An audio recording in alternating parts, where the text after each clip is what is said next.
In this episode of the .NET 5 REST API tutorial, we will talk about the asynchronous programming model in .NET 5, why you should care about it, and how to implement it in your REST API by using tasks, async, and await. Today you will learn what is the asynchronous programming model, and how to use tasks, async, and await to add asynchronous programming to your REST API. To understand the concept of asynchronous programming, you can think of a common scenario, which is, preparing a breakfast. So when you prepare a breakfast, you're going to do a bunch of tasks. So for instance, you're going to prepare your pan. You're going to heat it in order to, after that, you will go ahead and fry some eggs. And that will be followed by perhaps toasting some bread. And after that, when the bread is toasted, you may want to add some peanut butter or just butter or jelly, what you prefer. And finally, perhaps you also want to prepare a glass of juice. So a bunch of tasks that in this case you have executed sequentially. And if done in this way, it could take, let's say, 30 minutes to complete. But is that the way that you will usually do this? What about something like this instead? So you go ahead and you heat the pan, but instead of waiting for the pan to be heated, you will go ahead and immediately start toasting the bread, right? You don't have to wait for the other task to complete. And not only that, after putting the bread to toast, you could also start preparing your glass of juice. That's totally something that you can do at that point.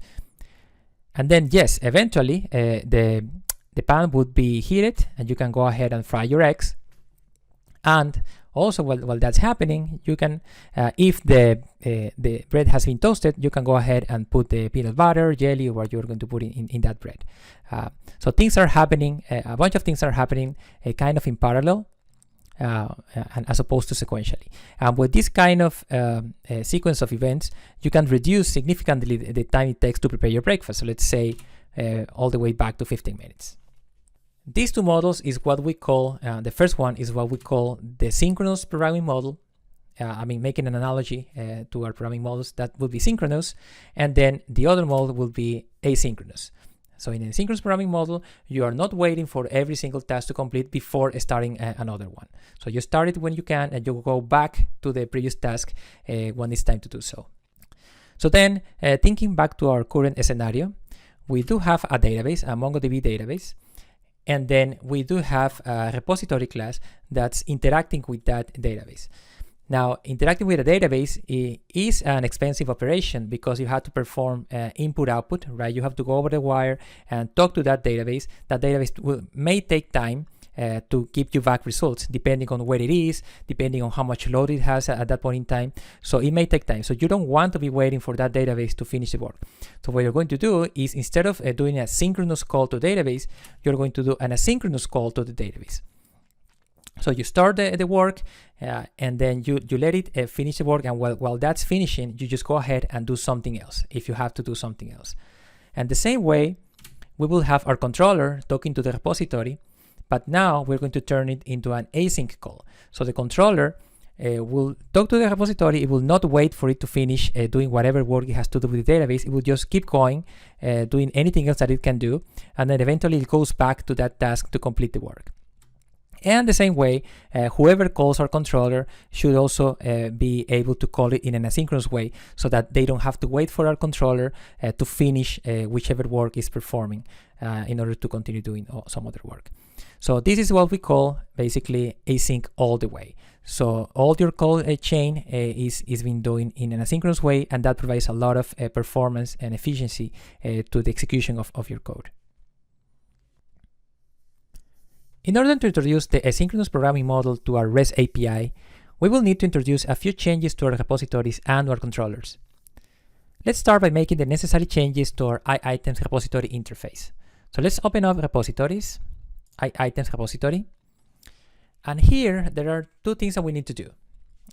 First one is going to be make sure that each of these items return task, as opposed to item or enumerable or void.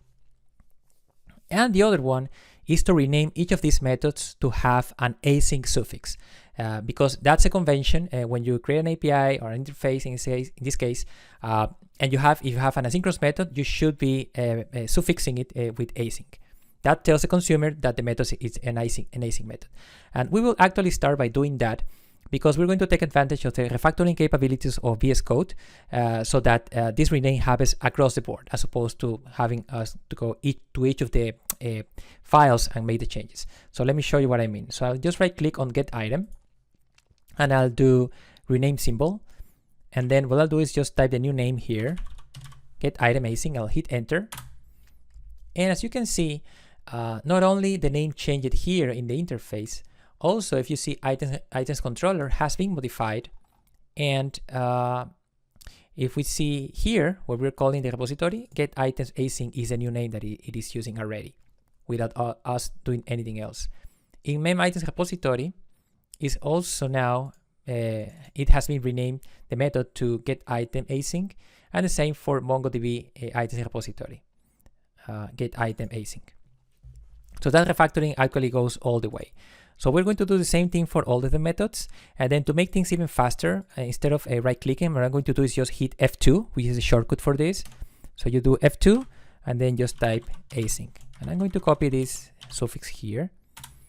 Enter, F2, paste async, enter, F2, async, enter, F2, async, enter. So with that, all of our methods have been changed. Now, like I said, the other thing that we have to do is make sure that each of these methods return task. And this is because that is the way to signal that this is not going to be a synchronous method anymore, but it's going to be an asynchronous method. So what you do is you do task of item in this case, and let me import a namespace, system treating tasks. And so, like I said, this is saying that when you get an item from this method, you're not going to get the item right away. It's not a synchronous method anymore. You're going to get a task that represents an asynchronous operation that eventually is going to return the item whenever we have finished retrieving that item from the database in this case. So that turns the method into an asynchronous method. So we're going to do the same thing for the other methods here. So task of iNumeral of item. And then for the void cases, we just turn into task. And that is it for this interface. The interface is ready to operate as an asynchronous interface. Next, we're going to go to our, let's open up this a little bit, MongoDB items repository. Okay, so let's see. Let's go one by one. So the first one in this list is create items async. So I'm going to turn again void into task, and then I'm going to import the namespace, the right namespace.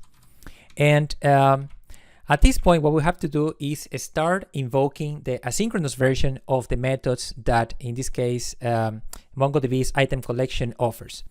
And this is a common pattern. Like in this case, I'm actually going to open up the IntelliSense here, and you're going to see that for insert one, there's an alternative insert one async method. And in this case, for insert many, there's insert many async method. And this is going to be a common situation for many of these libraries that have to reach out to some external service, since those operations can be expensive and they represent input-output operations. You want to offer the capability of executing the operation in an asynchronous way as opposed to an asynchronous way. When you do a synchronous operation like what we had before, just insert one, you're actually doing a blocking call where you're making it so that this method just stops there. Nothing else can happen until the call comes back into the method, right? In this case, from the database. And that's exactly what you don't want to do. So just turn into using the asynchronous method, and you will not have to wait. I mean, the code will not have to wait for that call to finish, and that will make your entire application way more efficient. So that is one piece of what we have to do here to make the asynchronous call. However, we'll still have a little problem here. And the fact is that we're missing one thing, which is the async await keywords. So by doing async here, just next to task, and then await here when we made the call, we are kind of adding a little bit of syntactic sugar around the whole method to tell .NET 5, the compiler, that this is going to be an asynchronous call, and that it please help us to not have to write even more code to tell it that how we're going to go around this asynchronous call. So async and await really helps us a lot in terms of defining that the method is going to turn into async, so that we don't have to write even more code to deal with tasks and how to operate with it. And that will be it for create item async. So now let's keep going with the other methods. So let's go with delete item async. So the same way, we'll do async task. And in this case, we're going to do, here's the line where we call database. In this case, delete one. We'll do await, items collection, delete one, async. Yep, and that's it for delete. Next one, get item async. In this case, we're going to do async task of item, because we have to return that item, but as part of a task. And then we're going to do return await, items collection, find by filter, single or default, async. Next one, get items async. We'll do async task of enumeral of item, and then return await, and then here to list async. And I think this is the last one, update items async. Once again, async task, and then we just await here, and we say replace one async.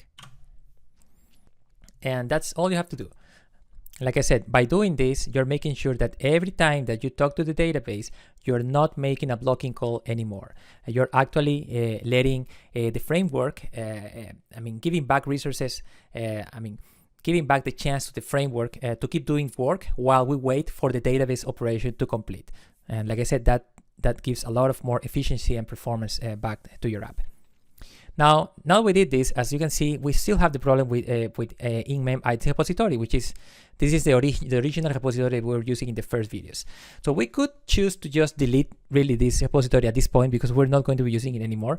But as a learning exercise, we can actually turn this guy also into an async class, I guess, even when we're not going to be calling anything external, right? So in this case, we're just dealing with an in-memory list of items. So there's not really that much of a need of an async stuff here, but we need to honor the interface that we're implementing. So let me show you how we can do this. Let's start with get items async. So same thing as we did before. This has to be async task of enumerable item, and then we have to import namespace. And what we do here is we say return await. But in this case, since we don't have anything to call, no asynchronous method to call, what we have to say, hey, I just want to do tasks.fromResult, and we're going to pass items. What this means is that we want to create a task that has already completed, and we want to introduce the value of this items collection into that task. So it's kind of the equivalent to saying, hey, go ahead and execute this other method and wait for it to complete and then return the results, right? But since we don't have anything to call, we just say, hey, just return a completed task with the items in it. And that's all it is. So that's how you can handle this situation where you don't have something else to call. Let's see what we can do about get item async. So we'll do async task of item. And then in this case, we're going to just capture, in the case of get item async, we're going to capture item equals items where. So we capture the item that we found, and we do something similar as before. Await tasks.fromResult item. Yep. So same thing. We return a result, a completed task with the item that we found. For create item async, again, we're going to do async task, and then in this case we don't have really anything to return, so the only thing that we have to return here is some sort of a task, right? So what we're going to say is await task that in this case we can do a completed task. So this means just create some task that has already completed and return it without returning anything inside it. because there's nothing to return. Now let's move to update item async. So async task, and then once again, copy this, await task that completed task. Finally, we'll do the delete. So async task and await task that completed task. Yep. So it's as simple as that. Now, just to let you know, it is not necessary to use async and await in every single case. You could go around and avoid this combination in some cases. However, I would consider that to be a bit of an advanced concept that I'd not like to dive into that right now, just because it has some pitfalls that you have to be aware of, and it is not trivial to know them beforehand. So for now, I would recommend you to stick to async await anytime you have to run an asynchronous, invoke an asynchronous operation and define your own method as an asynchronous operation. And now let's go to our items controller and do the final set of modifications that we need to introduce here. And so let's start with get items, right? So same thing. Let's turn this guy. I mean, this is async all the way, right? So we have to turn everything async. So now async task of iNumero identity. This is for get items. So again, import namespace. And let's not forget that this method now should be suffixed with async because it is an asynchronous method.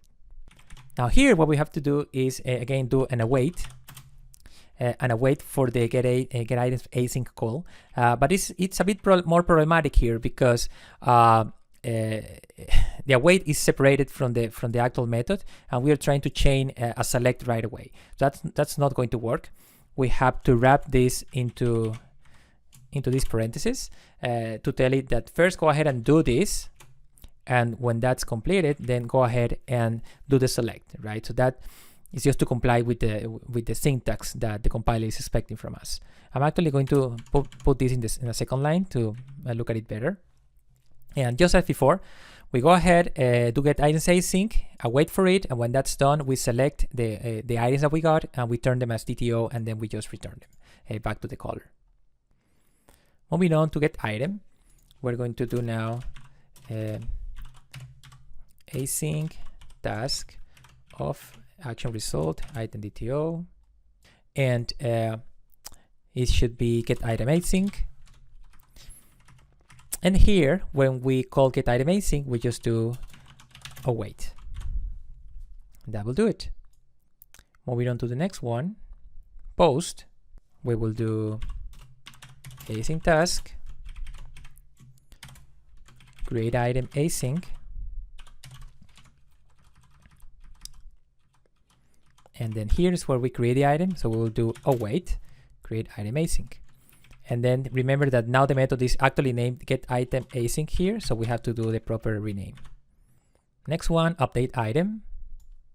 So let's see, async task, action result, update item async.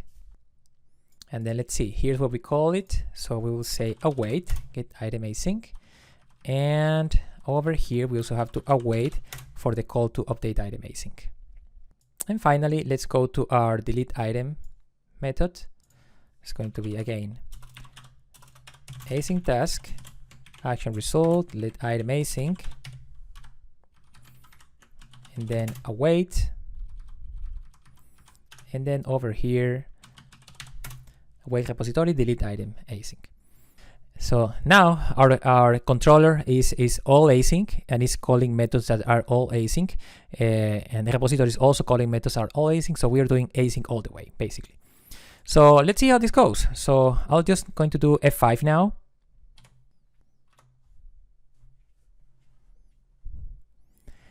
And I'm going to open Postman. So let's see, let's start trying out the APIs. First one here, first one that we had is the items. So let's try to get the full list of items. So I'll hit send. And as you see, we do have the antidote from the previous video still hanging around. That's working just fine. Now let's try to create a brand new item, right? So how would we call it? Let's say this is going to be a high potion. So a potion that provides increased strength to the player. And So the price is going to be, let's say 30. And I'm going to hit send. Let's see if that works. And so we do have an issue here. We're getting a 500 internal server error, and no route matches the supplied values. So this here is actually an expected situation. This is because of a breaking change in ASP.NET Core 3. And let me show you why this happens. Let me go back to items controller. So I'll just stop this, close that. And if you remember, what we just did in the create item async method is that we updated our created an action call here to use the name of get item async as opposed to get item, because we just renamed it, that method over here, get item async. It was get item before. And now the breaking change that introducing in ASP.NET Core 3.0 is that at runtime, the framework is going to actually remove the async suffix from the method, right? So at runtime, this actually looks like just get item as opposed to get item async. Given that when we try to do the created add action call here, it is not able to find the route that represented by that action, and so that breaks things. So there's a couple of ways to fix this, and what I'm going to do is to actually tell .NET that I don't want that behavior. I just want to keep using the async suffix. So to do that, what we can do is just go to startup, and in startup, what you want to do is find your call to add controllers, and there you just have to specify one option, which is options. Let's see, options, open curly braces, and then you want to do options dot suppress async suffix in action names equals false. With that, .NET will not remove the async suffix anymore from any method at runtime. So let's see how that goes. 5. Back to Postman. And now, the one thing that you want to keep in mind is that the creation actually succeeded. It just happens to be that we were not able to invoke the created add action call, right? So just to confirm that, if you go back to get and we try to do a get here, you will see that we do have the high potion created. So it is there, but we were not able to complete the creation. I mean, we were not able to call the created add action successfully. So let's actually create something else here to not confuse this with a high potion. So let's call this one Mega Potion. Mega Potion is going to be more expensive, like let's say 45. So now I'm going to do send, and this time the item was actually created successfully. No issues there. Now let's use this item to actually try the get route. So I'll just do get for that item. Let's see if that works. That worked just fine.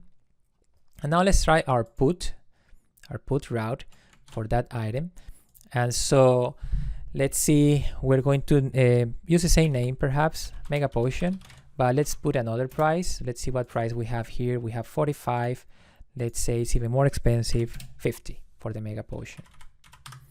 So I'll hit send, and that should have updated the Mega Potion. So let's go back to the get, make sure that the price changed. So I'll hit send again, and as you can see, price is now 50. And let's see, let's actually not delete that I mean, we're going to try the delete route, but let's delete something else. Let's say we want to delete this high potion actually, which is kind of our failed experiment. So I'll copy that ID. So I'll try to delete that, and I'll hit send. 204 no content, back to our get route. Let's see what we get. And as you can see, high potion is gone. So we only have the antidote and the Mega Potion.